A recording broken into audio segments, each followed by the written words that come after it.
Ikut tak apalah, fiqh bangsa taklid. Tapi dia kalau suruh semayang sendiri, tak tahu. Tak tahu tu makna dia semayang dia tak sah. Semayang dia tak sah. Jadi dalam masalah ibadat, kena tahu kaifiat. Kaifiat ni cara-cara melakukan ibadat-ibadat tertentu yang mengikut hukum-hukum dia. Mengikut hukum-hukum dia. Ada syarat dia, ada rukun dia, ada sunat dia, tu semua kena tahu.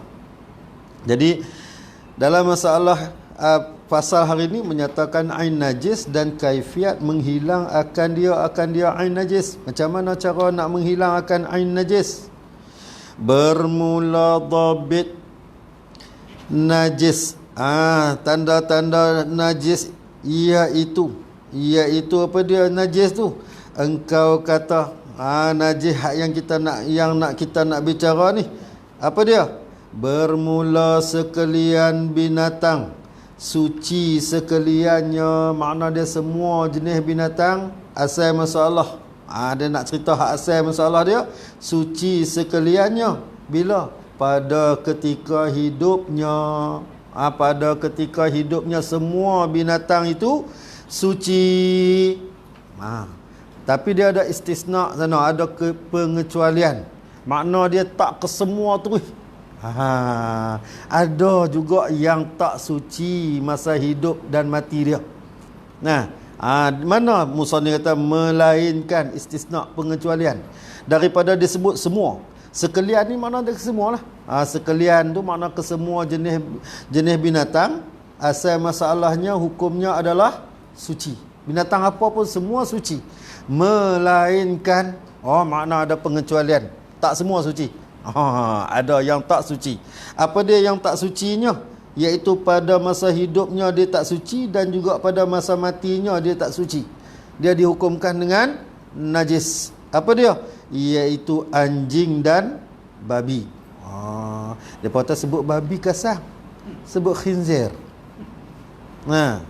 Jadi nak sebut siput babi tak boleh.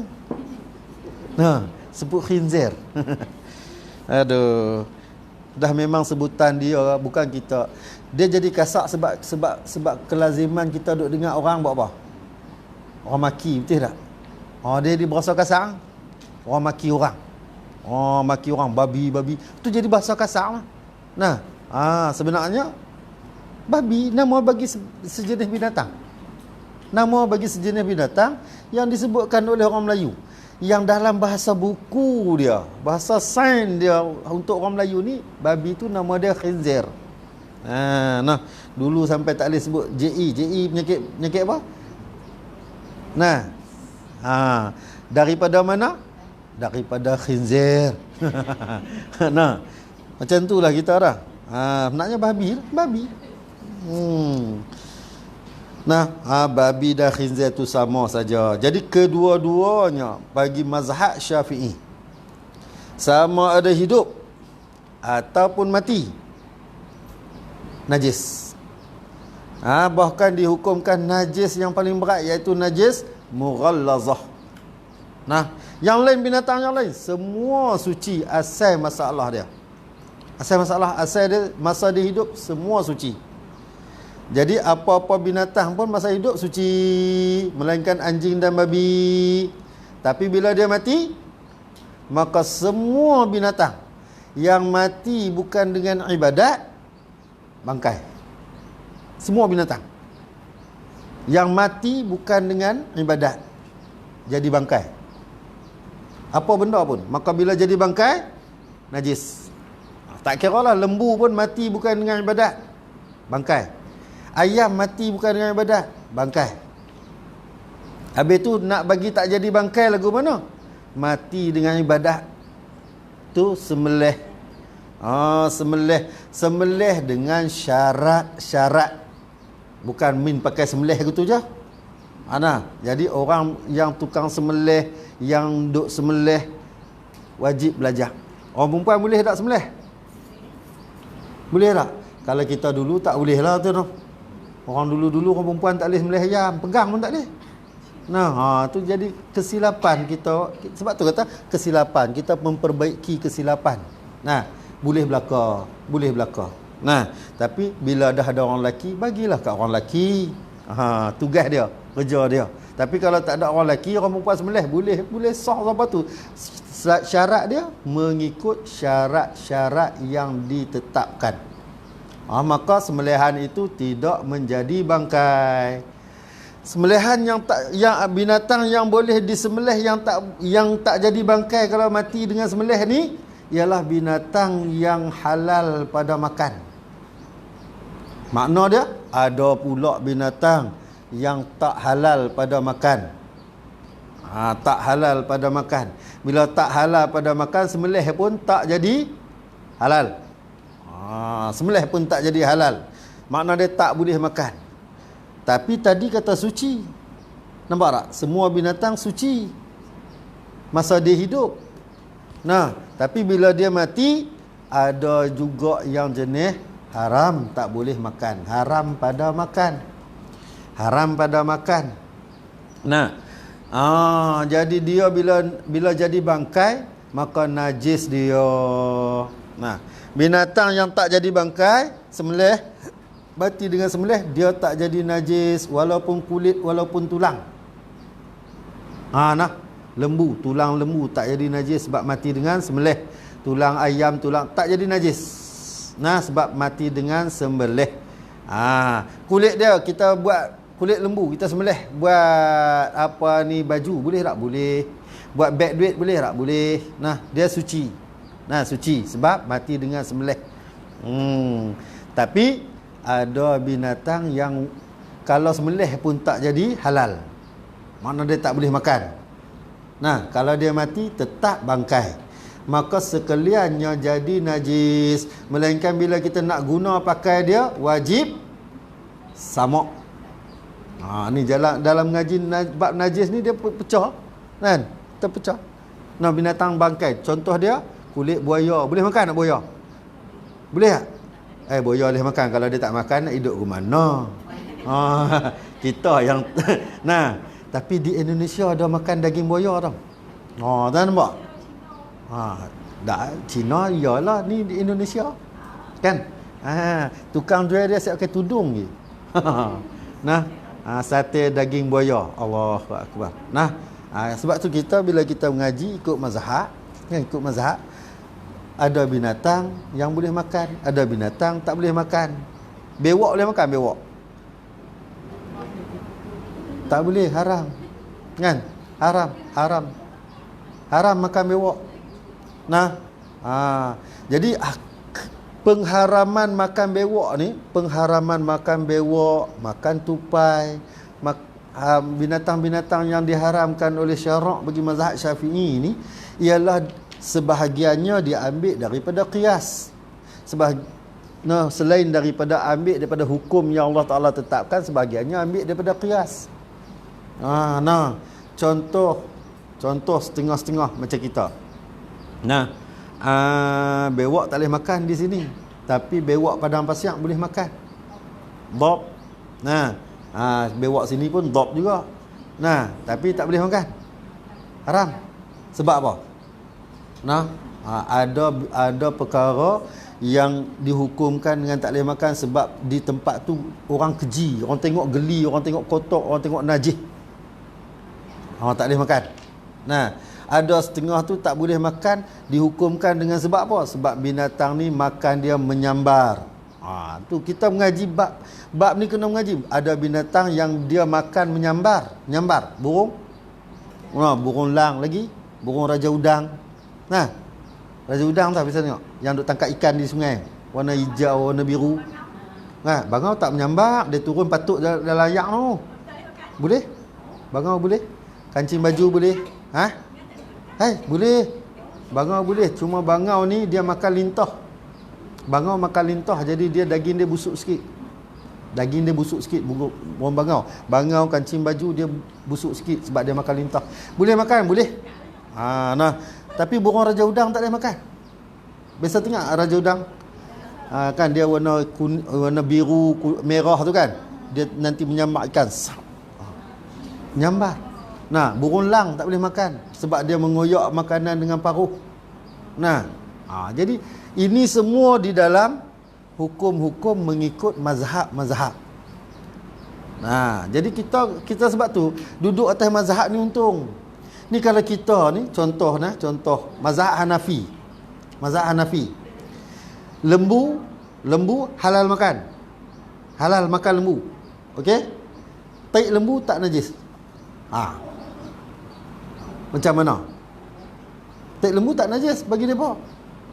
Sebenarnya rumah depa tu ditempek dengan tanah liat yang digoi dengan tai lembu. Kita tak boleh. Mazhab kita haram. Nampak? Mazhab kita tahi lembu najis. Lembu boleh makan tapi tahi dia najis. Depa tak najis. Dan mazhab Hanafi sebahagiannya pegang ikan yang di dalam laut daripada jenis yang melata atas dasar laut tu, apa dia? Ikan pari, lagi ketam, udang, depa haram, tak boleh makan. Tak boleh makan. Haram. Kita, hak tu lah sedap. Makan shell out, lungguk atas meja sampai tak mau.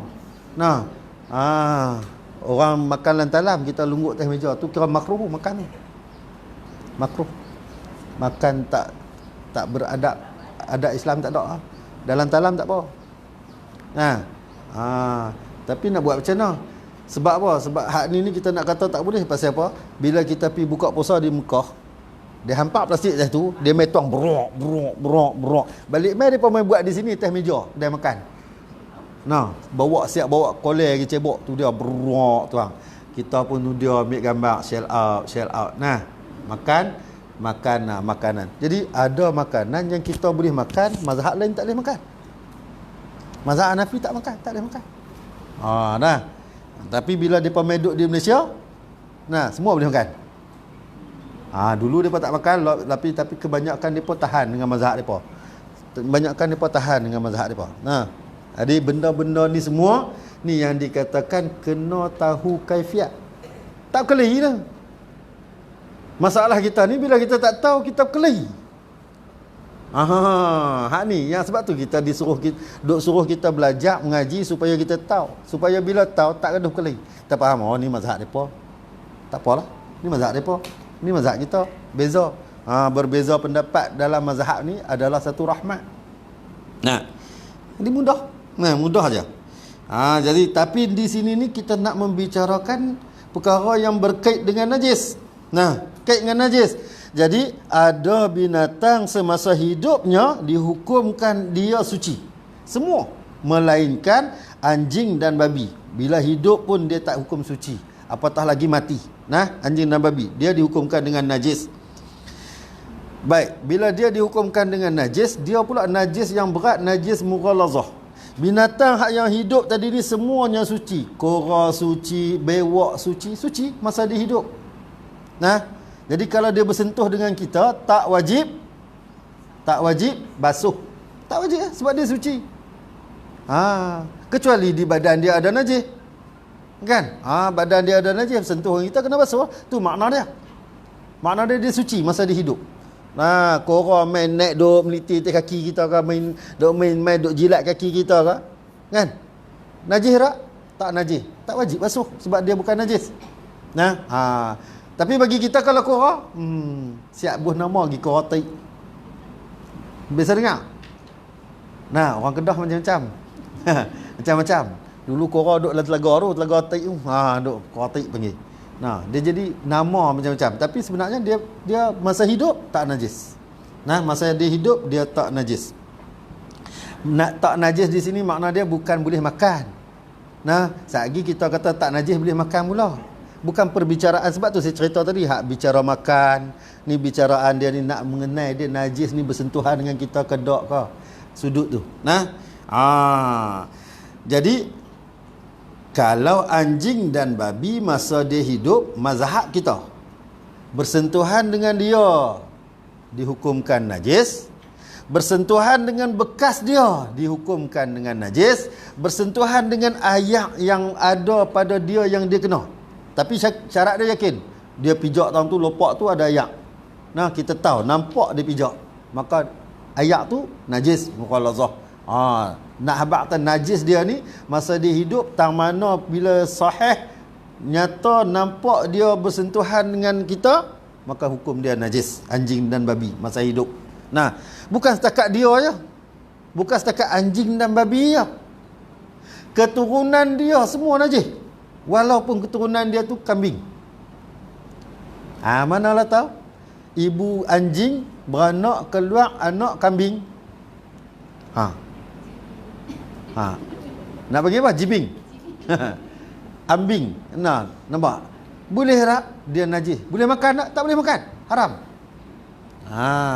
Ataupun ibu kambing beranak keluar anak kambing, tapi bapak dia anjing. Nak buat ke mana? Sebab tu kena jaga sungguh-sungguh. Kita ni kena jaga. Jaga benda-benda ni. Benda ni semua kita jaga. Sebab keturunan dia nanti ni dihukumkan semua keturunan anjing dan babi adalah najis mughallazah, walaupun rupa manusia sekalipun. Walau rupa manusia sekalipun. Manalah tahu. Nah, babi beranak keluar anak orang, keluar orang. Nah, mughallazah. Nah, najis mughallazah. Dia bukan manusia, walaupun dia macam manusia. Tu masalah. Nah, sebab tu bila kita faham haram dalam agama Islam, haram melakukan persetubuhan dengan binatang. Kalau kata berlaku contoh lembu beranak keluar anak manusia, boleh sembelih tak manusia tu? Boleh sembelih tak? Daftar nama nak berpak dia siapa dia? Nah, dia boleh sembelih tak? Dia lembu walaupun manusia.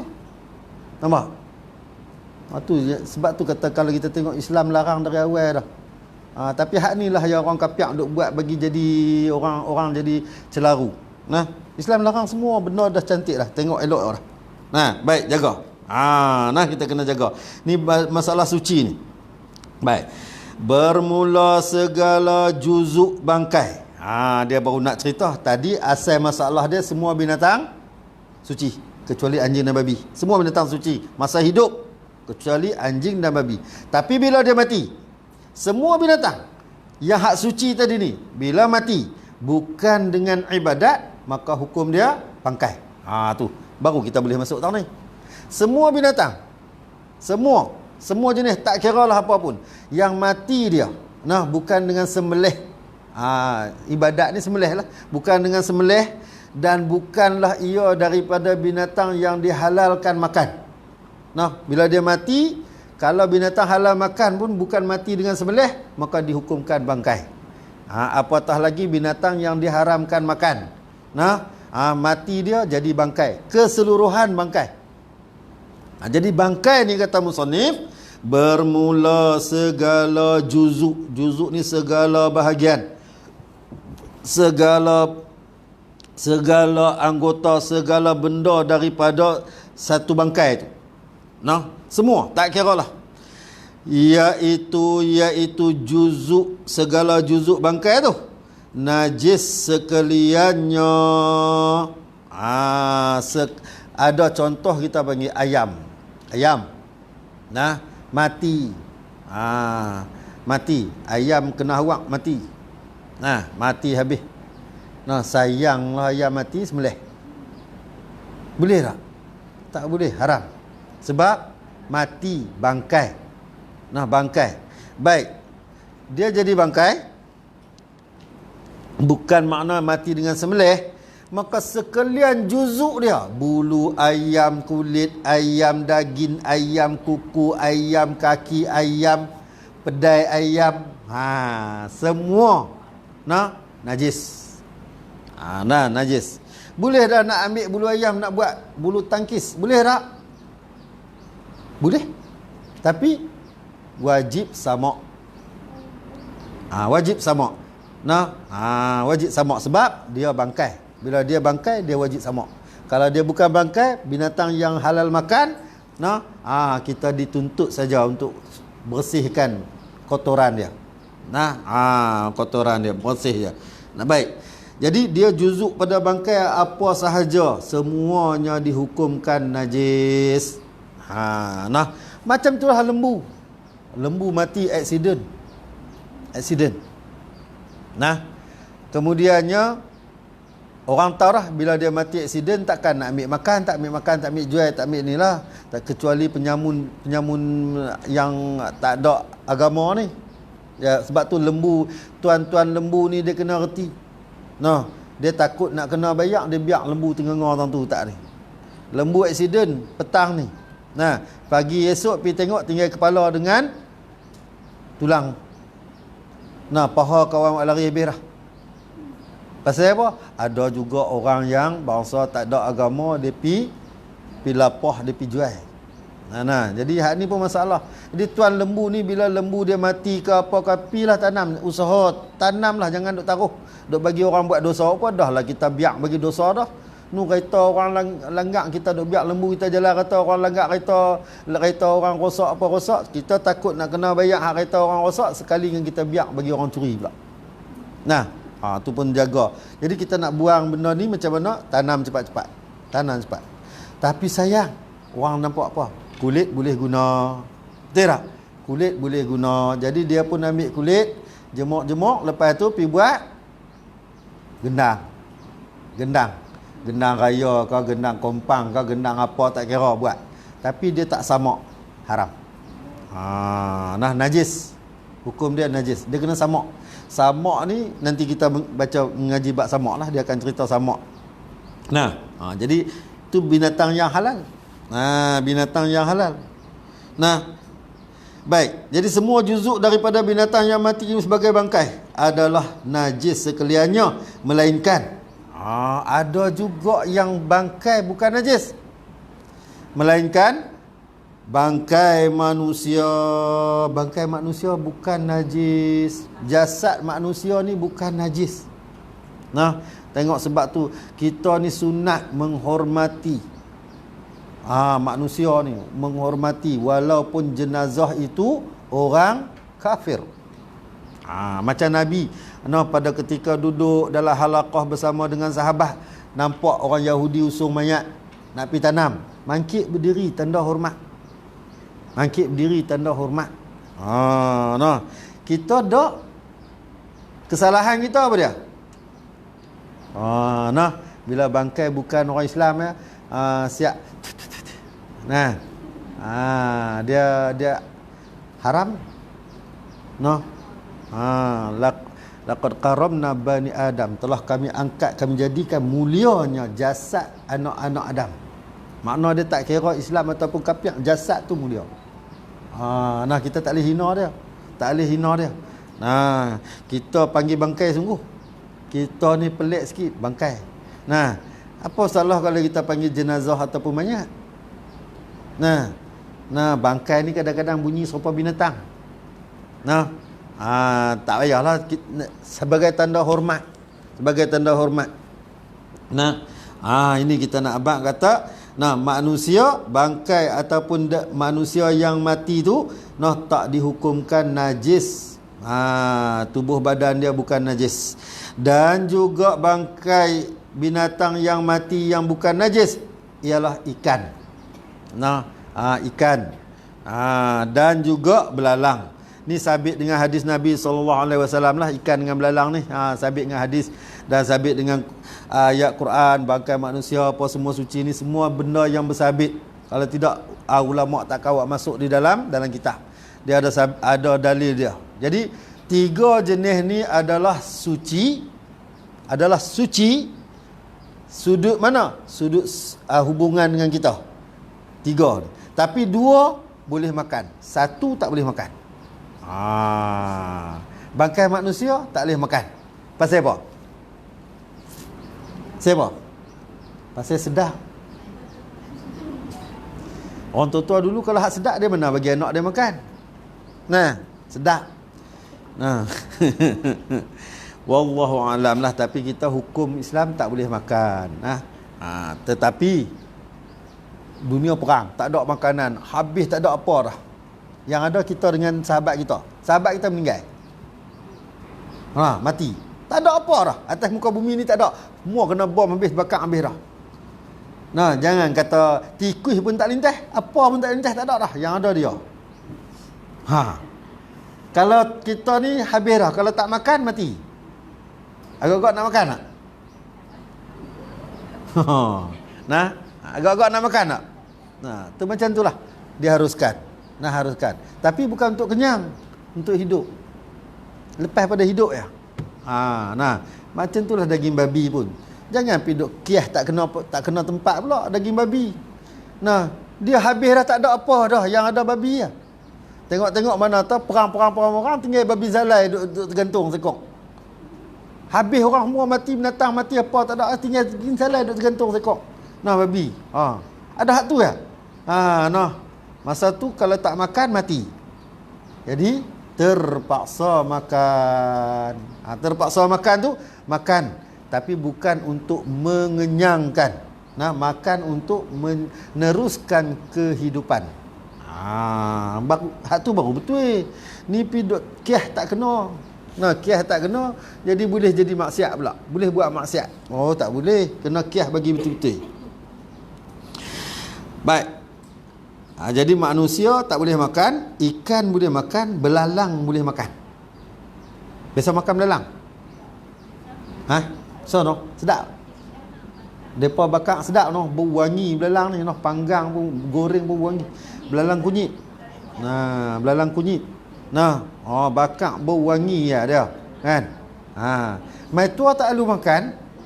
Dulu masa budak-budak orang habaq kata belalang boleh makan, tangkap bakar. Kan? Tangkap, bakar, panggang sambil main dia makan. Lo ni tak lalu nak makan. Padahal belalang bukan kotor noh. Dia makan rumput, makan daun. Nah. Dia boleh makan goreng sedap. Nah. Goreng sedap tu. Nah, dia boleh makan. Ikan walaupun baik, satu lagi kita. Siapa belah ikan kap? Ada belah ikan. Ramai orang belah ikan kap, kadang-kadang sampai besar-besar macam tu kan. Tapi bila ikan kap mati, siapa dia tak makan? Tu heran orang kita. Walaupun dia mati, kita boleh makan. Kecuali dia mati makan racun. Dia kena racun, kita tak boleh makan.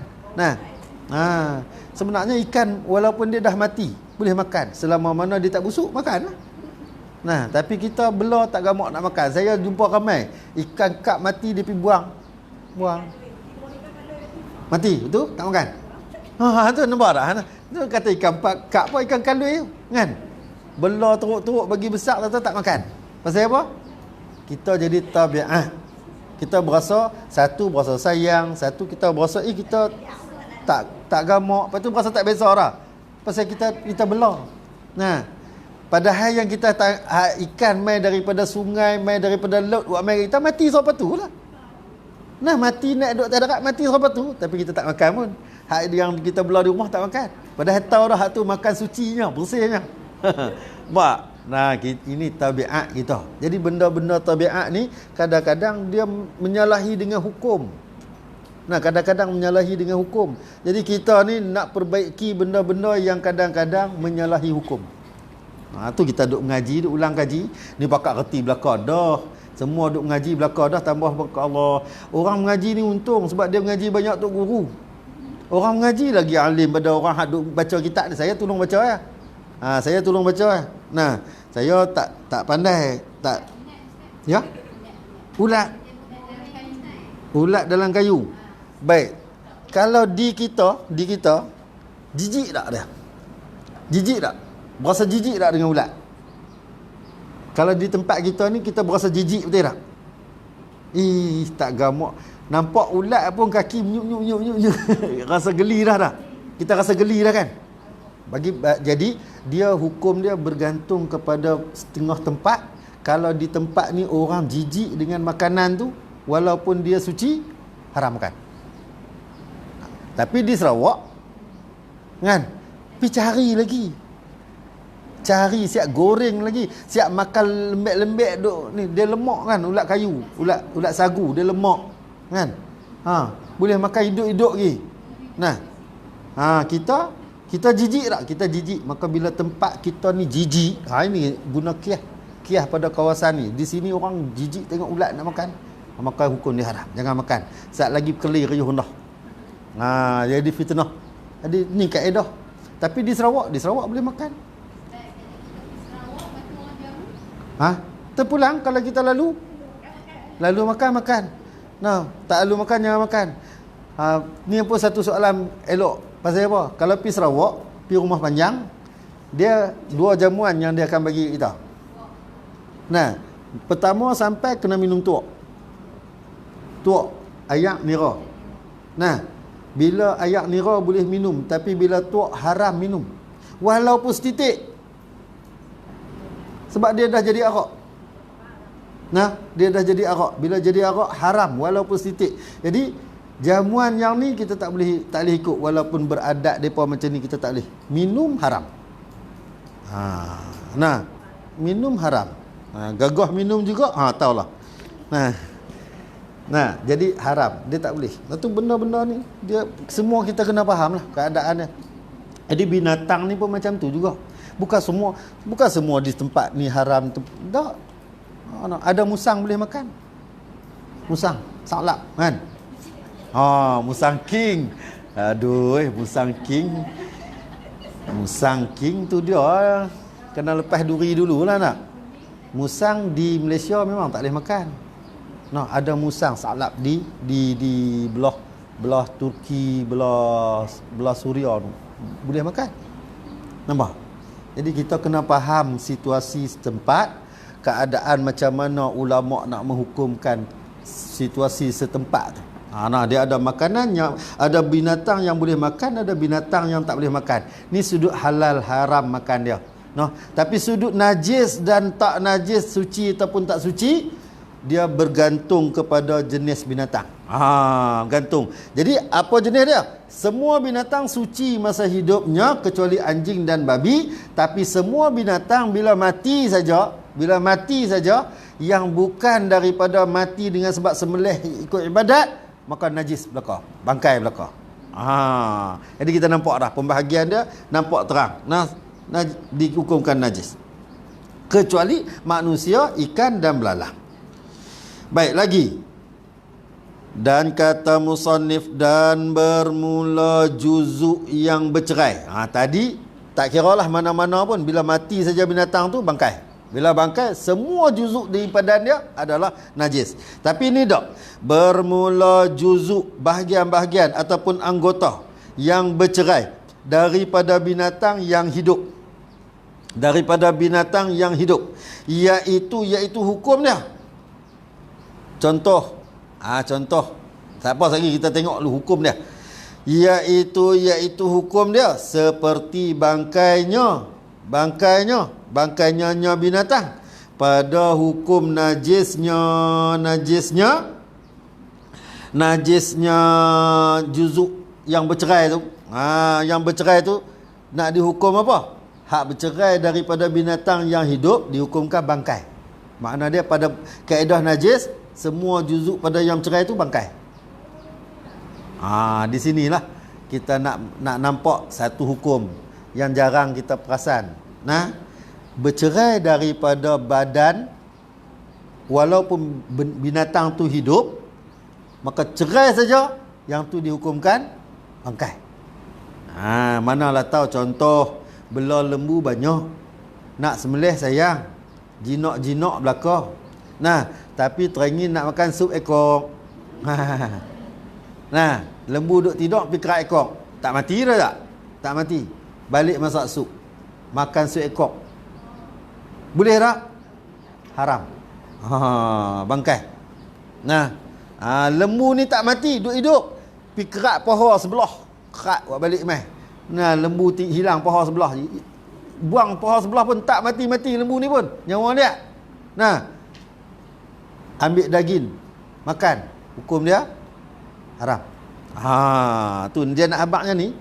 Jadi di sini kita tengok apabila ada juzuk ataupun bahagian-bahagian daripada binatang bercerai daripada binatang yang hidup, maka dihukumkan dia najis.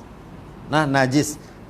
Bila najis, bagaimana dengan bulu-bulu binatang? Bulu kucing contoh dia. Bulu kucing, kan kucing bila dia tidur, bila dia duduk, bulu dia luruh. Penuh. Kena atas cushion, atas sofa penuh bulu kucing. Baik. Bulu kucing ni Kata ulama, dihukumkan najis kalau banyak. Dimaafkan, tetap najis sebab dia bercerai daripada badan kucing. Kalau sikit, dimaafkan. Jadi banyak tu banyak mana, sikit tu banyak mana. Nah, jadi kita belah kucing ni jaga. Sebab takut bulu kucing kena pada pakaian semayang kita. Nah, kena. Banyak mana? Yang dikatakan banyak, lebih daripada 3 helai. 3 helai. Nah, lebih pada 3 helai, najis. Maka kalau kena pada pakaian semayang kita, maka kita dihukumkan menanggung najis. Sebab tu di sini kalau kita ambil faham, pernah tak kita duk dengar cerita kucing tidur atas jubah Nabi? Nabi buat apa? Abu Hurairah kucing tidur atas jubah dia, dia buat apa? Dia gunting. Dia tak gerak kucing. Nah, salah satu dia jaga kasih dekat kucing sebab suka tidur atas kain kita. Satu lagi masuk waktu semayang dah. Masuk waktu semayang. Jadi benda ni nak jaga pada suci. Boleh jadi kita tak tahu ni, tapi kita nak nampak di sini, nampak kata sanggup gunting pakaian, nak bagi keselesaan pada kucing dan nak menjaga kesucian pada pakaian. Nah, tak angkat ubah, kita bukan dekat angkat ubah. Nak mangkit, sayang. Nak mangkit kita tuk je. Nah, kita sayang kat kucing, tapi bila nak mangkit kita angkat dia. Nah, mana boleh, baju dah lah mahal-mahal. Nah, selai 200. Nah, tudung 300. Nah, mana boleh, takkan nak gunting kot. Nah, lepas tu kita pakailah kain semayang. Bulu kucing penuh. Mayang tak sah.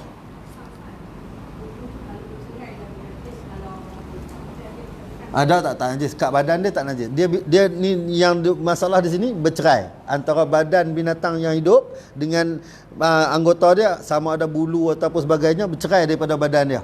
Bila bercerai, kena di tempat yang mana-mana tempat dia menajisi, dia dihukumkan najis. Tu pun syarat dia banyak. Nah, hak ni khilaf lah. Khilaf. Lagi orang pakat duk rayuh pula, kata bulu kucing ni, bulu kucing pun najis pula dah. Orang pakat rayuh, khilaf. Tapi ada yang kata banyak tu banyak sungguh. Nah, tapi kita kena ambil hak yang paling bawah ni, hak yang kata 3 helai.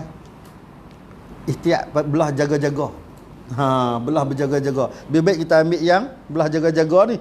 Takut apa? Sehari sungguh takat 3 helai dihukumkan sikit, lebih pada tu banyak. Ya, kita kena buang. Sebab tu masalah bulu kucing ni kita kena, kalau boleh sebelum kita basuh, kita buang dululah. Nah, tapi bila kita basuh dia. Nah, dia pasal masalah bulu ni, bulu, kuku, tulang. Dia nak basuh tak boleh. Kan? Rambut, tulang, kuku, gigi. Gigi tak ada, dah gigi. Nah, dia nak basuh tak boleh. Dia tak boleh samak. Benda yang tak boleh samak ni, rambut, bulu lah, gigi, kuku, tulang. Sebab tu belah mana? Belah tulang yang mati binatang tu dengan sembelihan dihukumkan suci terus dah. Sebab tu kita boleh ambil tasbih tulang unta. Kan? Tasbih tulang unta bagus tu, sejuk. Dia kalau kita ada tasbih tulang unta, kalau panas-panas, demam-demam, kau celup ayak, bagi minum ayak tasbih tulang unta tu. Sejuk badan. Nah, boleh tak? Boleh. Dia suci. Sebab mati dengan sembelih. Kecuali dia mati dengan tak sembelih, dia tetap jadi bangkai. Dia tetap jadi bangkai. Dia tak boleh nak samak. Dia benda tak boleh samak. Nah, jadi macam manalah depa pergi pakai siung rimau. Rantai siung rimau. Lagi kuku rimau. Nah, orang bukan takut pun kan binatang tu. Rantai rimau, siung rimau, kuku rimau tu tak ada apa pun. Kan boleh buat apa pun. Tapi cuy, rantai. Bagi orang nampak gerun lah, takut. Nah, hukum dia haram.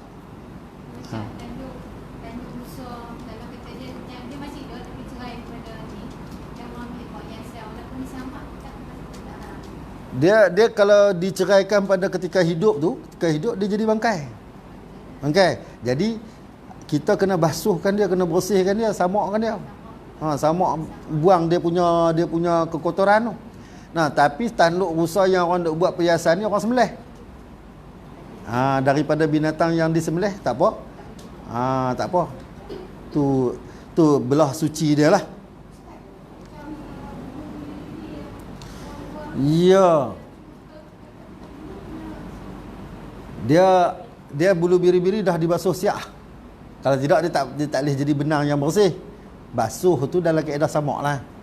Cuma kita ni kaedah kita, dia basuh samak ni maksud dia apa? Menyucikan kotoran yang ada pada kulit ataupun bulu ataupun apa-apa yang dibasuh dengan benda yang kesat. Gosok.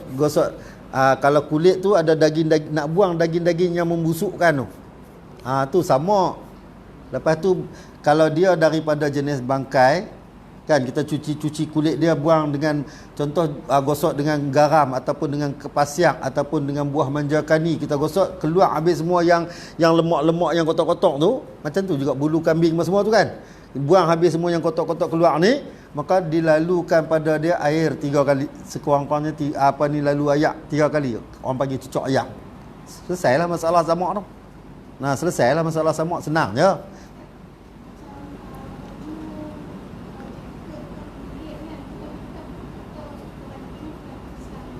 Ya.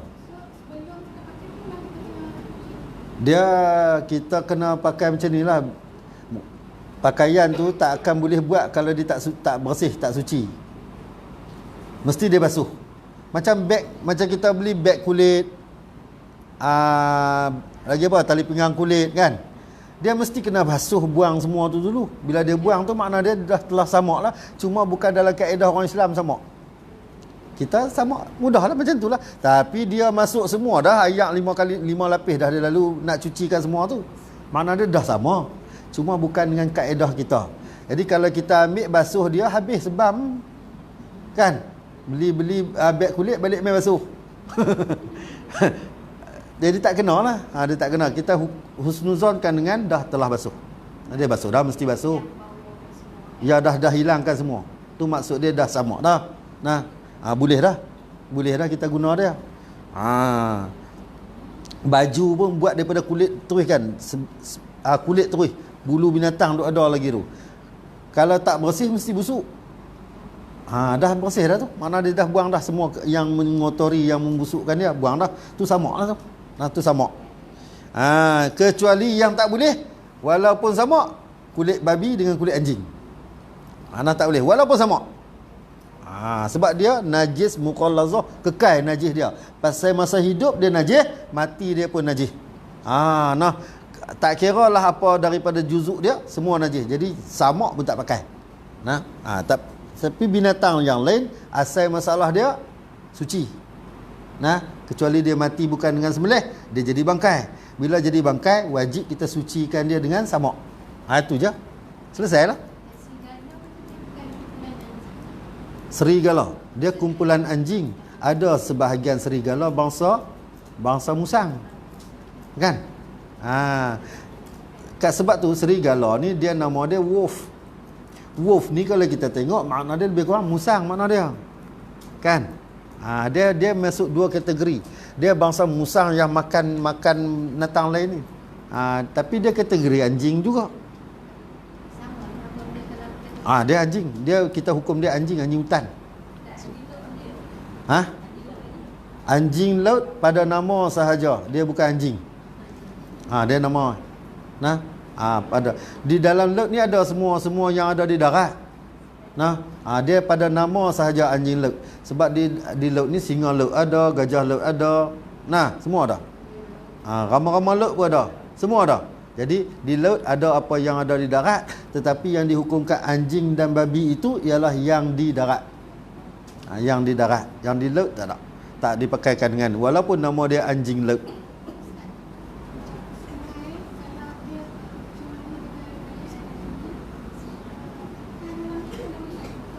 Hak ni baik. Dia dalam satu kaedah Islam, dia binatang yang contoh ikan lah. Ikan yang dibelah dalam kolam, dia petuk babi seekor makanan tu. Kita boleh makan tak ikan tu? Boleh. Kita tak makan babi, tapi kita makan ikan. Tapi kalau kita tahu memang dia bagi makan babi, kita ambil ikan ni, sebab tu dia kena ikan yang hidup, kita belah dia ataupun rendam dia dalam air 3 hari tu. Bagi dia berak buang habis semua tu. Dia tukar, bersih tu. Jadi hilanglah bau dia. Nah, jadi depa pun depa bagi makan macam tu, tapi bila depa nak jual, depa akan tapis masuk dua layak lain.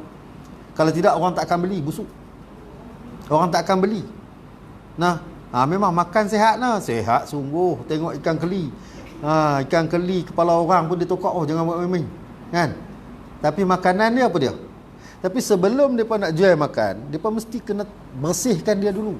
Paling kurang 3 hari duduk di bekas lain masuk. Jadi dia ni kita tak nisbah pada makan babi. Kita nisbah pada makan ikan. Makan ikan. Jadi boleh makan. Cuma pada kita jijik. Buah-buahan boleh makan? Baja dia daripada baja bukan kata buat kompos dah. Baja cedok terus. Tik babi main buh. Buh di produk pokok. Keluar buah betik punya lawa. Boleh makan. Hak ni yang dikatakan dia bukan ain. Hak ni bukan ain. Tapi kalau dia itu daripada gelatin. Gelatin tu ain. Haram. Gelatin kan? Ain. Ain haram. Baja naik masuk pi duduk dalam pokok tak ada. Dia bukan ain. Ni cuma kita lah pi sentuh dia sama lah. Kan?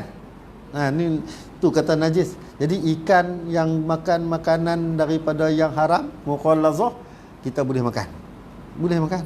Tapi agak-agak gamak tak? Dia jadi gitu, gamak tak? Tak gamak. Tak gamak. Bila tak gamak makan, tak payah makan. Kalau rasa boleh makan, makan. Kita tengok macam sebab apa lidah kita ni dia bergantung kepada nafsu hati kita. Berapa ramai orang boleh masuk makan di kedai bukan orang Islam? Nampak tak? Lidah kita bergantung pada nafsu dan iman kita. Dia gamak makan, dia boleh masuk. Iyalah.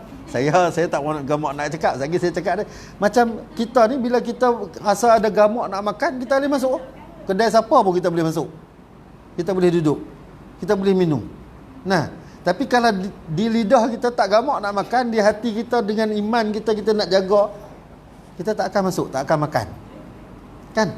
Ini atas pada kita sebenarnya. Jadi kok mana pun tetap kena ada iman dan ilmu juga. Iman dan ilmu. Nampak benda ni, nampak macam mudah. Jadi bangkai apa semua ni bahaya dia pasal kita tak tahu. Tu je.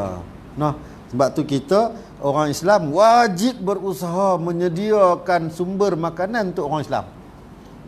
Dan orang Islam wajib memilih yang halal. Bukan sunat tu, wajib memilih yang halal. Ni kita kena kempen benda ni. Sebab apa? Sebab kita nak memelihara iman kita, nak jaga hati kita ni. Sebab semua makanan yang masuk apabila di sana bercampur baur syubhat, jangan kata haram, syubhat dah merosakkan hati kita. Punca kerosakan hati ialah daripada makanan. Makanan mana? Makanan yang syubhat. Kita tak ambil haram, syubhat. Syubhat ni tak sahih, haram ke halal? Tak sahih. Jadi sebab tu kita kena jaga. Najis kena jaga, bab najis kena jaga. Biarlah orang kata dia ni lah susah sungguh nak bagi makan. Biar pergi, orang kata pergi. Susah tu sebab iman. Sebab kita nak jaga. Kita nak jaga. Ayam kita nak makan tanya, ni ayam ni ambil mana, sembelih ke mana ke, beli di mana? Kena tanya kita ni. Kita jaga pasal apa? Belah kita nak jaga. Belah fiqh selama mana dia suci. Tak nampak najis dan tahu kata dia ni orang Islam sembelih. Makan. Senang je. Fiqh senang. Tapi belah nak jaga hati, belah tasawuf, kita kena ambil kira. Ni pulun makan. Lelah, selama ni aku duk beli rupanya ayam tak sembelih. Hangpa tengok.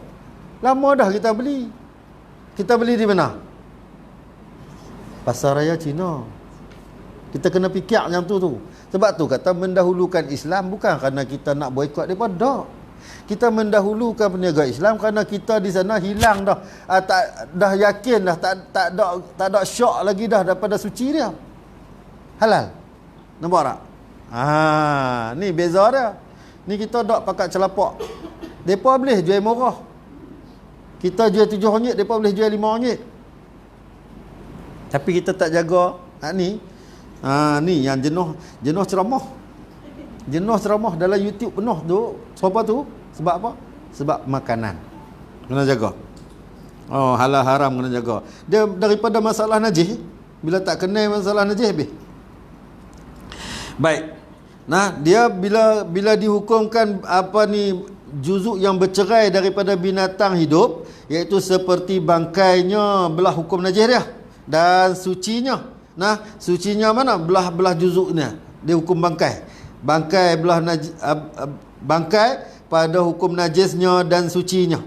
Melainkan bulu binatang yang halal dimakan akan dia bulu binatang. Nampak tak tadi ni? Tu yang dia kata hak ni hak yang halal ni kita tengok. Melainkan bulu, dia bagi tahu di sini bulu binatang. Nah, bulu binatang yang halal dimakan akan dia binatang, maka iaitu suci. Tu baju. Baju kambing biri-biri. Nampak? Bulu kambing biri-biri. Tu dia cuma basuh je lah. Basuh ya. Nah, kucing kita tak boleh makan. Tapi arnab boleh makan. Nah, kucing kita tak boleh makan sebab tu dihukumkan kucing bulu dia bangkai. Nah, arnab hukum dia halal, kita boleh makan. Jadi bulu dia bila dibuang boleh guna. Nah, boleh makan. Boleh dihukumkan suci, tak hukum najis. Di sinilah kita nak faham dia. Bila binatang tu halal kita makan, maka kalau bulunya dihukumkan suci. Kalau binatang tu haram kita makan, maka bulunya hukum dia najis. Nah, jadi sebab tu kucing najis. Beruk boleh makan tak beruk? Kita tak boleh makan beruk. Kan? Haram makan beruk. Nah, tapi tengok kezaliman manusia, beruk hidup, monyet hidup. Depa kerak kepala, sedut otak. Duduk hidup-hidup. Nah, padan Allah Taala buat turun bala. Allah turun bala. Nah, tikus makan hidup-hidup. Kan? Ini semua tu bukan sekadar nak tunjuk kelebihan mereka. Mereka mencabar hukum Allah. Sebab Allah Taala yang haramkan, dia cabar hukum Allah. Jadi kita bila cabar hukum Allah, Allah Taala turun. Nah, bila turun bala, dia tak kena seorang, kena semua. Kita cabar hukum Allah. Sebab tu kita duk pesan, jangan kita mencabar hukum Allah sekali-kali, walaupun daripada perkara yang sunat, apatah lagi perkara yang wajib. Ni yang kita duk jaga apa? Sebab bila Allah Taala buat turun balak ni, Allah Taala buat turun balak ni, balak COVID-19 ni balak, tapi bagus juga. Ni jadi lagu ni dengan SOP ni balak bagus juga ni. Bagus apa? Saya kemarin dulu saya pergi Penang. Kemarin dulu saya pergi Penang. Hari apa saya pergi Penang. Kemarin dulu, hari ni hari Jumaat, hari Isnin saya pergi Penang. Saja pergi ronda ke Batu Feringgi apa semua sampai Teluk Bahang. Tu juga kita nampak, masya-Allah, COVID-19 lagi bagus. Bagus apa? Hotel sunyi sepi. Hotel sunyi sepi. Kalau hotel sunyi, makna dia orang yang jalan pakai seluar pendek, pakai bikini saja tak ada. Sunyi. Tak ada apa. Bar tak hidup, naik kelab tak hidup. Pada sudut mana? Sudut kita nak memohon keampunan Allah Ta'ala. Rupanya Allah Ta'ala berhentikan dulu maksiat. Kalau tidak, tak habis lagi kita. Maksiat duduk berjalan, macam mana Allah Ta'ala nak turunkan ampun? Sebab Allah Ta'ala murka dengan maksiat yang kita buat. Maksiat yang banyak. Orang yang engkar dengan Allah Ta'ala ni berlambak-lambak. Selagi maksiat tak dihapuskan, selagi maksiat tak berhenti, Allah Ta'ala tak turunkan keampunan. Bila nak selesai? Bila kita tengok kau tu, Masya Allah. Allahu Akbar. Allah hebat. Allah Ta'ala buat bagi kat kita, suruh kita fikir. Tak ada. Sunyi. Batu Feringgi ni kira kalau siang dulu ni Jumaat satu Ahad nak jalan kereta jam sedia masa. Pasal apa? Terlampau ramai orang berjalan kaki tak pakai seluar. Berlambak-lambak. Jadi orang berjalan kaki tak pakai baju, tak pakai seluar, apa semua duduk berjalan tu. Nah, pakai bikini saja. Nah, ikat kain skrat pun penuh kat tepi jalan. Agak-agak kereta boleh jalan laju tak? Tak boleh. Dia tak tengok depan, dia kena nak tengok kiri kanan. Tu kan kereta duduk slow sedia. Jam. Allah Ta'ala buang. Habis. Sunyi sepi. Sunyi. Oh, bila kita tengok suluh, ya Allah, hebat Allah Ta'ala buat. Lepas tu Allah Ta'ala suruh kita taubat. Suruh kita minta ampun. Suruh kita minta doa. Bagi Allah Ta'ala hapuskan penyakit ni. Hapuskan COVID ni. Kita minta doa, tapi kita tak minta ampun. Rugi juga. Nah, jadi kita minta ampun. Kita buat dosa ni, minta ampun. Allahu Akbar. Sebenarnya Allah Ta'ala tok kita cukup cantik. Cukup cantik. Allah. Nah. Jadi kerajaan kita buat pun atok pun elok dah. Elok dah. Nah. Cuma kita lah kena pandai-pandai lah jaga diri kita, jangan bagi jadi berulang. Ni sebenarnya kalau dulu ni memang masalah COVID-19 ni disabitkan dengan masalah binatang. Sabitkan masalah binatang. Nah, manusia menzalimi binatang. Dia kalau kita tengok dari cerita asal dia, manusia menzalimi binatang. Allah dia makan binatang hidup-hidup. Nah, dia masak binatang hidup-hidup. Anjing dia golek gitu dalam kawah ayak. Ayak hangat, kucing kan makan binatang. Jadi manusia menzalimi binatang. Siapa yang nak membalas dendam kat dia? Maka bala turun. Sebab mereka dizalimi, binatang dizalimi, depa merayu ke Allah Taala. Binatang dizalimi, apatah lagi manusia pula dizalimi. Kita tengok situasi keadaan masa nak jadi COVID ni, kita tengok dalam masa 2 tahun kita tengok apa jadi Rohingya, apa jadi Uyghur, apa jadi di Bosnia. Dalam masa-masa nak jadi COVID ni kita tengok jadi apa? Manusia depa buat serupa binatang. Ya. Buat serupa binatang. Kemudiannya binatang depa buat serupa tak ada nilai. Jadi apa benda yang jadi sabit? Antara dia binatang. Manusia menzalimi binatang. Oh. Hak ni berat. Nah, berat. Tak dan sampai akhirat Allah Taala bagi dah law ni. Law ni Allah Taala balakkan. Balak. Jadi daripada balak Allah Taala, rupanya Allah Taala menyepikan terus daripada maksiat di atas muka bumi. Buat berapa bulan dah ni? Dekat 4 bulan dah ni. Jadi tak ada disco, tak ada night club, tak ada bar, tak ada lounge, tak ada, habis semua tak ada. Hak yang nama-nama ada minuman arak tak ada. Alhamdulillah. Jadi Allah Taala tolong. Negara yang masih ada, kita tengok masih kekal dia punya ni. Oh, hebat Allah Taala bagi. Jadi kita ni orang Islam, kita fikir, kita tengok, kita fikir, kita tengok, kita fikir suluh kebaikan yang Allah Taala buat kat kita. Allah Ta'ala buat bagi baik kat kita banyak ni. Nah, kalau kita tak sedar lagi, tak tahulah. Allahu Akbar. Baik, lagi kata musannif rahimahullahu ta'ala. Dan bermula tiap-tiap yang cair. Ni masuk bab najis yang lain pada binatang pula ni. Bermula tiap-tiap yang cair, yakni tiap-tiap apa benda lah yang cair lagi memabukkan. Iaitu yang cair lagi memabukkan itu dinamakan dia segala yang cair yang mabuk ni nama dia arak. Semua nama arak. Maka bila dia nama arak, iaitu hukum dia najis, ia arak. Mabuk. Dia cair, dia mabuk. Hukum dia najis. Sebab apa najis? Sebab dia dinamakan arak. Ma min muskirin. Tiap-tiap ma'in, tiap-tiap apa-apa yang cair, yang memabukkan, muskirin.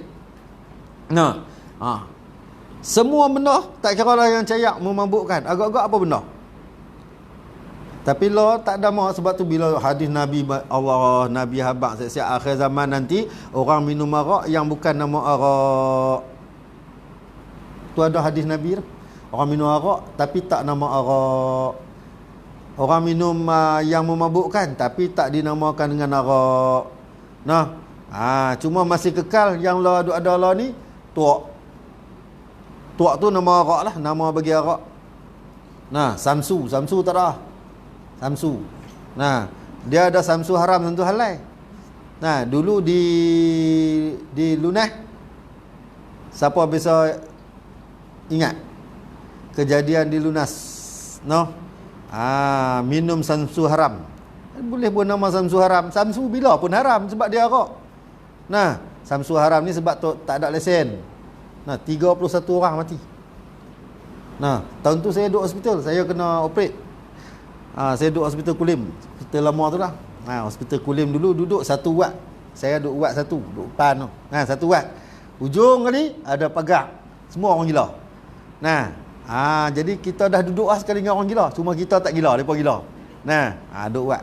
Nah, jadi saya duduk sebulan di tu, kena operate. Lepas tu operate sepatutnya kena duduk lagi seminggu, tapi dengan sebab kes ni saya jaga pagi pukul 9 saya tengok masuk seorang penuh, buat penuh sampai tempat jalan pun tak ada, penuh. Lepas tu doktor mai bagi surat, awak boleh balik, awak pergi cuci di Padang Serai. Kes dia minum samsu, dinamakan samsu haram, Lunas 1981. Bulan Januari lah 1981. Dia teruk lah kes ni, kes besar. Minum samsu haram. Samsu tu terlebih spirit. Bila terlebih spirit, dia jadi racun, membunuh. Ada orang Melayu, ada orang Islam mati kerana minum yang tu. Allahu Akbar. Minta Allah Ta'ala ampunlah dosa, nak buat macam mana? Ada orang Melayu, orang Islam mati. Nampak? Kita nak jaga, jangan sampai ada macam tu. Tu duk kata pesan kita ni jaga. Minuman ni ada yang membawa mati bila dia jadi racun. Nah, racun haram minum. Minuman ni bawa jadi mudarat bila dia jadi arak, mabuk. Nah, tu minum ayak ketum tu nak buat ubat. Minum nak buat ubat tapi mabuk. Iyalah. Boleh tak minum? Lah mudah saya selalu cakap senang Nak ambil iktibar nama ubat mesti mengikut dos. Ubat tak ikut dos haram. Panadol makan 2 biji sekali makan. Sehari 4 kali ataupun 3 kali. Tu dos dia. Tapi kalau sekali makan 1 papan 8 biji, ikut dos tak? Tak ikut dos dia. Jadi apa? Mabuk. Ya. Haram. Jadi haram. Jadi penyakit, jadi rosak, jadi mudarat. Macam itulah ayat ketum. Kalau nak berubat, minum cara berubat. Sebab dia memang jadi ubat. Tapi bila salah minum, dia tak jadi ubat. Dia jadi punca penyakit yang paling besar. Nah, orang minum ayat ketum ni kalau tak tahu, dia jadi punca penyakit yang besar. Dia boleh rosak buah pinggang, dia boleh rosak hati, dia boleh rosak saluran makan kita, sebab dia getah dia ada. Jadi orang tak tahu jadi racun. Nah, haram. Dah lah tak biasa minum, baru minum mabuk. Dia mabuk yang ketum ni. Tak boleh. Dia tu bukan kaedah dia. Tu bukan kaedah ubat. Sebab tu dia kena minum mengikut kaedah ubat. Ni kita bukan berubat dah. Orang kata nak ubat kencing manis, dia akan teruk buah pinggang dia. Salah, sebab dia salah guna. Tak boleh. Dia kena belajar cara minum nak bagi jadi ubat. Nah, kita makan, jangan kata apa, tonik yang orang tua-tua dulu duk buat tu pun, kalau minum terlebih had, rosak. Memang dia bagus. Sebab tu kita kena faham. Nah, jadi di sini ni yang Islam larang, arak yang boleh memabukkan, Islam larang, haram. Termasuklah benda-benda yang bila kita minum dia jadi racun. Juga haram. Juga haram. Tak jaga ni, Allahu Akbar. Sedih saya tengok. Buat apa? Ubat kencing manis. Dia hilang kencing manis jadi kencing pahit. Kencing manis, kencing pahit tak apa, jangan kencing orang. Dia masalah kencing manis ni bukan cara minum. Kita ni orang dulu-dulu daun ketum ni boleh buat ubat cacing. Nah, boleh buat ubat cacing, boleh buat ubat orang nak pi tak mau bagi nyamuk ketik pun boleh. Daun ketum ni dia jadi ubat. Sebab tu doktor tak boleh nak kata dia jadi racun. Tapi salah guna dia jadi racun. Rosak. Nah, kena cakap pasal apa? Pasal orang kita ramai dia bila kencing manis dia dengar orang duk kata minum air ketum. Minum lagu mana? Kena tanya orang yang bagi suruh minum air ketum tu, kena tanya cara nak minum dia macam mana yang nak bagi jadi ubat ni. Nah, kita tak tanya dah, kita orang minum air ketum. Nah, ketum pula habis rosak. Tambah hak yang geng mabuk dia campur dengan Coca-Cola, campur dengan ubat nyamuk. Allah, rosak habis. Habis pakat rosak. Baik, nah jaga. Nah tiap-tiap yang cair itu, nah yang memabukkan dia dinamakan dia arak. Nah. Tiap-tiap arak adalah najis dan tiap-tiap najis itu adalah haram. Jadi haram minum arak. Zaman kita lah tak tulis dah. Dulu siapa yang masih ingat sekitar tahun 70-an, Coca-Cola. Nah, masa tu kalau tak silap saya USM depa punya mahasiswa mula buat keluar kata dalam Coca-Cola ada alkohol yang diharamkan. Kandungan alkohol dia tinggi. Nah, kalau tak silap saya, bila depa duk kacau-kacau minta kerajaan tolong hapuskan Coca-Cola, lalu Coca-Cola mengisytiharkan. Dulu di botol Coca-Cola, selepas pada bila kita bagi tahu kata ada alkohol, hukum dia haram, dia buat keluar. Kalau tak silap saya 0.2 berapa ada alkohol. Dia punya timbangan alkohol tu. Nah, tahun 70-an Coca-Cola botol dia ditulis. Lepas tu lama-lama orang pun diam, tak tulis dah sampai lah. Sampai lah tak tulis dah Coca-Cola ada alkohol. Nah, ada alkohol tak? Ada. Alkohol dia adalah alkohol daripada yang memabukkan. Nah, alkohol Coca-Cola adalah alkohol yang daripada yang memabukkan. Cuma kandungan dia sikit. Di sini kita nampak betul Nabi habaq. Nah, akhir zaman manusia akan minum air yang arak tapi tak nama arak. Rupanya lagu ni lah banyak dia. Nah, nama wine. Orang dengar wine apa dia? Wine air anggur. Tapi wine tu arak. Wine tu bahasa orang putih. Wine tu arak. Perahan anggur yang diperam. Nah, peram. Jadi arak. Jadi ramai pekat minum arak. Lepas tu yang bahaya dia, kita yang tak tahu minum cuka kurma. Lagi apa dia? Cuka apple, cuka anggur, semua cuka. Nah, cuka daripada nira.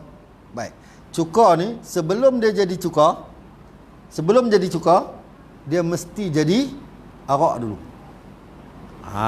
Nah, cuka makan ni sebelum dia menjadi cuka, dia mesti jadi arak dulu. Nah, bila dia jadi arak, waktu jadi arak haram. Sebelum jadi arak, daripada buah, daripada ayak dia tak haram, halal. Nira sebelum jadi arak halal. Nah, jadi arak haram. Lepas jadi arak dia jadi cuka. Jadi cuka halal balik. Baik, kalau berubah dia. Nira, contoh kita ambil nira lah. Berubah dia daripada nira jadi arak. Kemudiannya daripada arak dia jadi cuka. Berubah dia dengan sebab ada benda asing yang dimasukkan untuk mempercepatkan proses untuk jadi cuka. Hukum dia haram. Hak ni yang kita takut. Kita minum cuka dalam keadaan cuka tu hukum dia haram. Dia mesti semula jadi. Dia kena peram 40 hari kan, lepas pada dia dah buih dah apa semua, baru dia berubah jadi cuka balik. Dia tak nak campur apa-apa pun. Ada orang mencampurkan dengan kayu tertentu yang boleh mencepatkan proses untuk jadi cuka. Hukum dia haram. Hak ni kita tak tahu. Sebab tu yang proses, sebab tu orang Islam kena proses buat benda-benda yang untuk dapatkan yang halal untuk orang Islam. Ni yang cuka kita tak ramai buat. Dulu ada Pak Long duduk di Jarak tu, dia rajin jual cuka nirah. Nah, cuka nipah. Cuka nipah dia jual. Jadi hak tu buat sendiri. Kita tahu. Kita tahu dia buat main cuka masam, masya-Allah, masam yang amat cuka nipah. Kan buat sendiri. Jadi kita tak tahu, kita lah kita makan cuka tu lah, cuka apa? Cuka bancuh, cuka proses kan. Cuka proses. Tu cuka apa? Kita pun tak tahu. Nah, ada orang Islam kena buat cuka. Sebab dia sebelum nak jadi cuka, dia adalah arak. Inilah kalau teka-teki nak tanya orang. Mula-mula halal, lepas tu haram, lepas tu halal balik. Ni. Cair ni mula-mula halal, lepas tu haram, lepas tu halal balik. Cair ni. Tu dia cuka nama dia. Yang halal belakang dia cuka. Allahu akbar. Baiklah, dan bermula darah iaitu najis sekaliannya melainkan hati dan jantung ila akhirih, wallahu subhanahu wa ta'ala a'lam.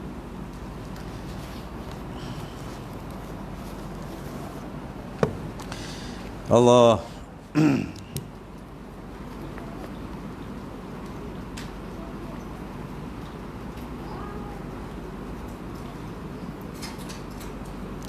Astaghfirullahalazim la ilaha illallah. Ya.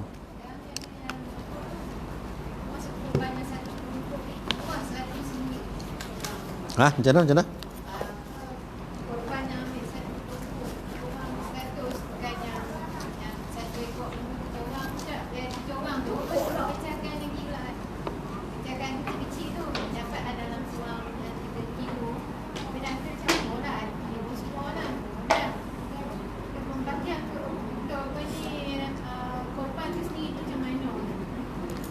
Mazhab kita tak sah.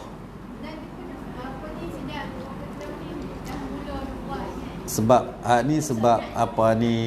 terbit daripada Bayan Linas Mufti Wilayah, bawa mai hukum yang dipegang dengan sebab hadis Nabi melakukan korban untuk umat Islam. Kan? Nabi buat korban untuk umat Islam. Jadi mereka pakai sekok kambing boleh buat untuk umat Islam. Jadi apa masalah dia kalau kita kongsi-kongsi.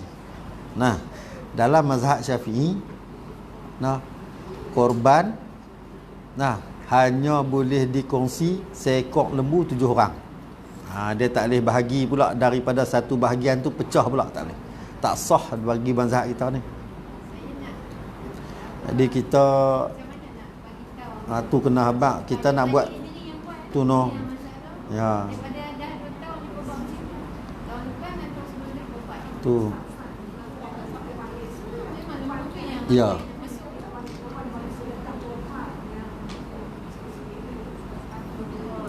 Dia macam ni nah. Korban ni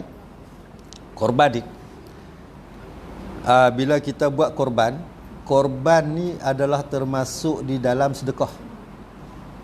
Korban ni termasuk di dalam sedekah. Zakat juga termasuk di dalam sedekah. Tapi sedekah dia wajib. Korban ni sedekah dia sunat. Sebab tu disunatkan kita bila buat korban sedekahkan daging. Bagi daging.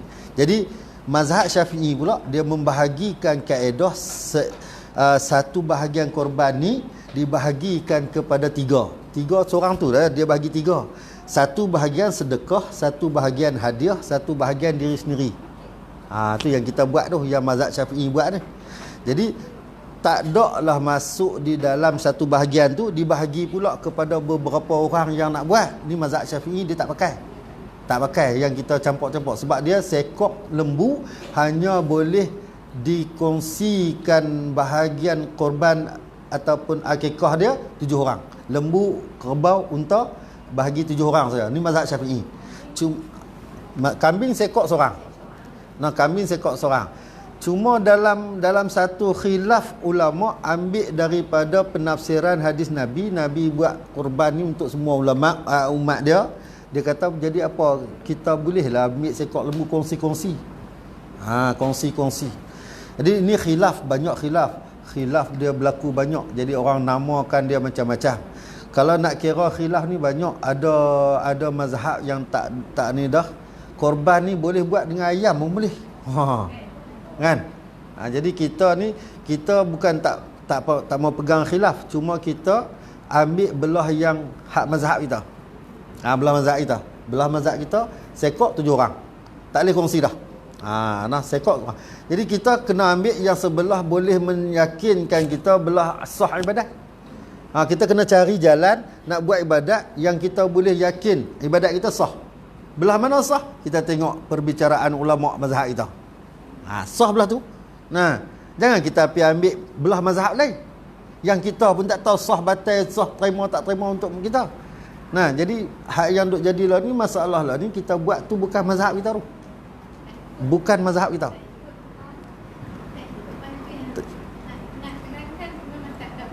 Ya. Tapi kita tahu sebab kita dah belajar betul Itu dia macam ni, dia sembelih tak haram, sembelih tak dia haram, tapi ibadah korban tak jadi. Rugilah, dia rugilah. Bagi mazhab kita tak jadi korban tu, dia tak dapat pahala korban tu, sebab dia nak kena kongsi banyak-banyak. Padahal takkanlah seekor lembu nak kongsi 49 orang. Tu dia kaedah dia, sebab hak ni kita pegang hadis Nabi suruh buat tang kekoh tu. Kekoh laki kena buat 2 ekor kambing. Perempuan buat seekor kambing. Jadi dinisbahkan kambing tu sekok untuk seorang, pada lembu dan rebau dan unta tu bahagi 7. Tu maksud dia. Jadi kambing ni untuk seorang sekok. Jadi kita ambil yang tu lah, kita duk jaga yang tu. Jadi masalah lah ni timbul balik lah. Benda ni berlaku bermula daripada tahun 2000. Benda biasalah, khilaf ini ditimbulkan oleh orang-orang yang suka mengangkat khilaf.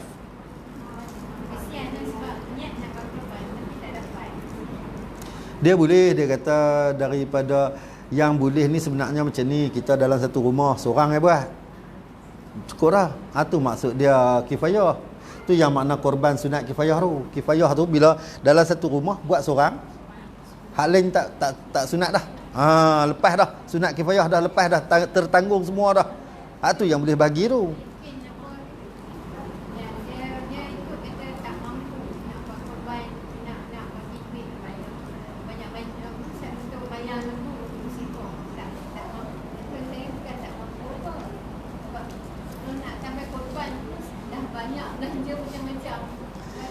Dia kadang-kadang kita nampak, saya bukanlah ni, kadang-kadang orang menjadikan ni promosi juga, masalah promosi juga, menjadikan korban tu sampai kadang-kadang berasa macam wajib. Ni pun masalah ke?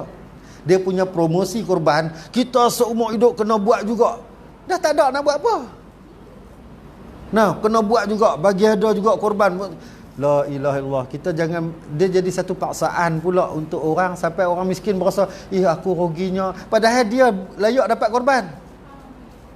Tapi duk fikir, ruginya aku hidup tak boleh buat korban. Duk pulun himpun duit, apa pun tak beli, punya nak buat korban. Sedangkan korban tu sunat.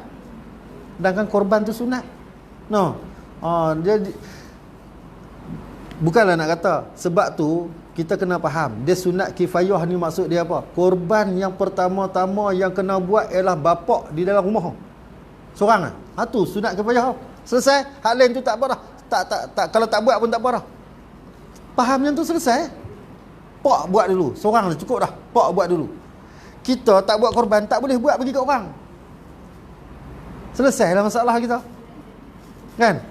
Ni kita duk faham, duk berasa kata, semua kena buat. Ni pun promosi pula. Promosi ni masalahnya. Dia promosi jadi sampai macam wajib.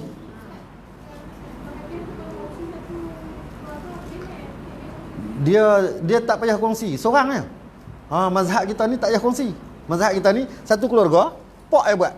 Selesai masalah. Hak lain semua dapat pahala.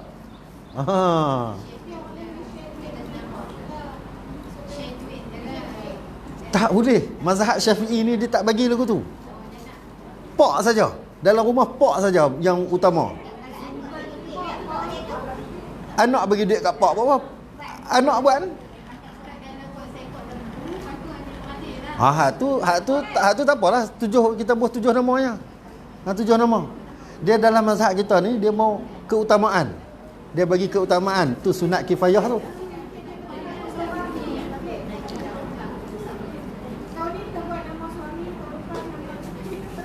Tu noh. Dia dalam mazhab Syafi'i ni kalau tak boleh lah benda tu tak pakai. Dia yang dia pakai macam ni. Pak buat keluar duit. Dia sebab tu dia kata korban ialah bagi orang yang berkemampuan. Nah, jadilah seumur hidup sekali. Yang berkemampuan tu keutamaan kifayah yang dituntut sunat atas dia tu ialah ketua keluarga. Mana buat yang bapak dulu. Buat yang bapak dulu. Bila pak dah buat dah dalam satu rumah tu tak lagi dah selesai dah sunat kifayah dah. Habis dah. Tak menanggung sunat tu dah. Dah selesai dah. Itu kaedah yang sebenar yang kita ni. Dia memandang dah sekali seumur hidup dapat satu pun jadilah. Dia berkorban waktu ada, waktu tak ada nak korban apa tak? Kan? Jadi dalam seumur hidup dia buat sekali ya. Cukup dah. Kalau bapak buat untuk satu rumah tu selesai. Tu kaedah dia. Kalau tak ada tak payah buat. Cuma kita ada mazhab yang terpinggir lah, mazhab yang dah lama dah. Sehingga akan kata kalau dah tak ada juga sunat disembelihkan ayam jantan di rumah, sunat masuk dengan niat korban juga. Kalau kita dah tak ada jugalah, tapi nak buat juga. Tapi bukan daripada ni mazhab lain. Dia kita mazhab kecil-kecil banyak lagi.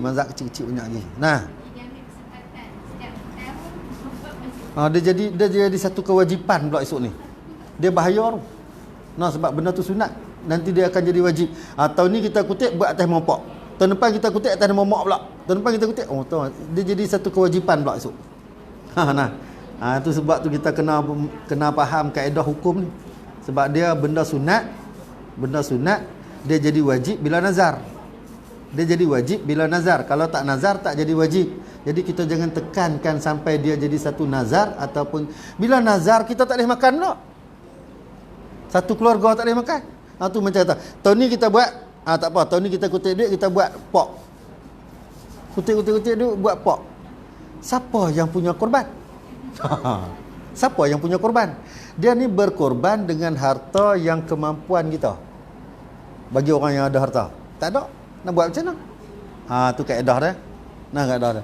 Jadi saya kalau boleh ni biarlah kita buat ibadat, biar bagi kita ikut jalan Ahlussunnah wal Jamaah yang mana ulama muktabar iktiraf boleh pakai. Kita nak buat ibadat ni buat tak apalah. Ni kalau kita ambil sebahagian ulama saja kata boleh, sebahagian kata tak ada, sebahagian lagi kata yang ni dhaif. Jadi benda jadi khilaf, buat apa kita mencari yang khilaf? Baik kita ambil yang dah tetap dah kat kita. Mudah. Jadi kalau tak mampu tak jadi satu kewajipan. Tak mampu tak menjadi satu kewajipan. Sama juga dengan akikah. Akikah apa sama juga. Kalau tak mampu tak wajib. Dia bukan wajib, dia sunat.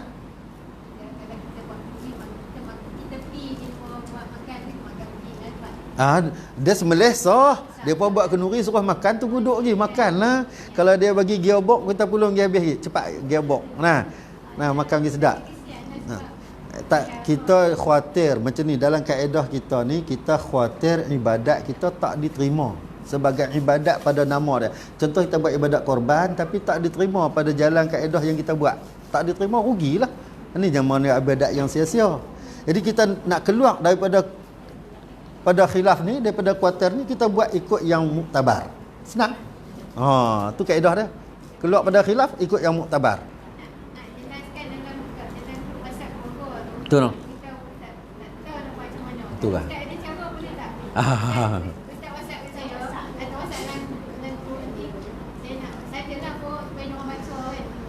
Dia boleh cari kita dalam ni cari nanti kita cari tengok ada kita hantar. Dia kaedah. Dia selesai sunat kifayah je sebenarnya. Kita dah salah guna. Tu esok jadi nazar pula, makan haram. Kan nazar. Dia sebab fatwa tu keluar dalam 4 tahun yang lalu lah. Tu yang jadi masalah ni. Dia ambil balik ni kaedah lama. Kaedah lama-lama dah orang tak buat, tak pakai kaedah. Baiklah, wallahu a'lam. Insya-Allah kita sambung lagi. A'udzubillahi samii'il 'aliim minasyaitonir rajim. Bismillahirrahmanirrahim. Alhamdulillahirabbil alamin wassalatu wassalamu ala asyrafil anbiya'i wal mursalin wa ala alihi washabihi ajma'in. Allahumma iftah 'alaina futuhal 'arifin bi hikmatik wa anshur 'alaina rahmatak wa zakkirna ma nasina ya zal jalali wal ikram. Allahumma faqihna fid din wa 'allimna ta'wil. Allahumma ij'alna minal muslimin wa ij'alna minal mutatahhirin wa ij'alna min 'ibadikas salihin. Ya muqallibal qulub, tsabbit qulubana 'ala dinik wa 'ala ta'atik wa 'ala ma'rifatik wa 'ala maghfiratik. Subhanaka inna kunna minaz zalimin. Subhanakallahumma wa bihamdika asyhadu an la ilaha illa anta wa nastaghfiruka wa natubu ilaik. Bismillahirrahmanirrahim. Wal 'ashr innal insana lafi khusr illa allazina amanu wa 'amilus solihati wa tawassaw bil haqqi wa tawassaw bis sabr. Wa sallallahu ala sayyidina Muhammadin nabiyyi ummi wa 'ala alihi wa sahbihi wa baraka wasallam. Walhamdulillahi rabbil alamin. Amin ya rabbal alamin. Taqabbalallahu minkum minna wa minkum taqabbal ya karim. Assalamualaikum warahmatullahi wabarakatuh.